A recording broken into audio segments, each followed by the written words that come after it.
ਉਹਦਾ ਇਸ਼ਕ ਸੀ ਕੱਚਾ, ਤਾਈਓ ਸੌਂ ਗਈ ਅੱਖੀਆਂ ਲਾ ਕੇ। ਰਫੀਕ ਸੱਸੀ ਅੱਜ ਜੀਂਦੀ ਹੁੰਦੀ ਤਾਂ ਮੈਂ ਪੁੱਛਦਾ ਕੋਲ ਬਿਠਾ ਕੇ। जी सज्जनों दे मित्रों ते बेलियो अस्सलाम वालेकुम। की हाल चाल है? ठीक ठाक हो? खरीयत नाल हो? रफीक साहब होए ने जी साडे पंजाबी शायर, क्योंकि पंजाबी विरसे तुहाडे नाल मुखातब हां ते पंजाबी शायर दे गल ना करिए तो बनदी नहीं। मेरे उस्ताद ने, क्योंकि उस्ताद दी गल पहलां करनी चाहिदी है। फैसलाबाद दे विच होए ने सुधार नाल है रफीक साहब। रफीक लुधियानवी भी कहंदे बहुत जबरदस्त शायर होया। इंडिया च ही उन्हां दी पैदाइश सी, इंडिया तो ही लिखदे ने ते अब लिखते ने कि सुनते हाँ ससी रात सुहाग दी सौ गई सेज बिछा के।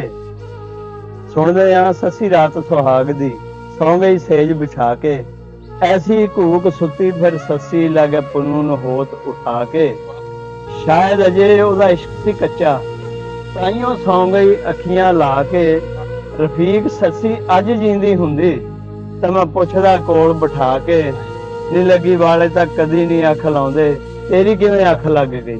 वो तो बह के रातां अखां च लंघाउंदे, नी तेरी किवें अख लग गई। अगला बहुत ही प्यारा बंद तुहाडे नाम सब पंजाबी भाइयों दे, दूसरियां दे भी जिहड़े नहीं पंजाबी। अगे आप लिखदे ने, माही मिलिया तेरी चंगी सी बरात नी। माही मिलिया तेरी चंगी सी बरात नी, बह के तकदी माही नूं सारी रात नी। माही मिलिया तेरी चंगी सी बरात नी, बह के तकदी माही नूं सारी रात नी। इश्क होनी सदा यार नहीं मनाउंदे, नी तेरी किवें अख लग गई। लगी वालियां दी अख नहीं लगदी, नी तेरी किवें अख लग गई।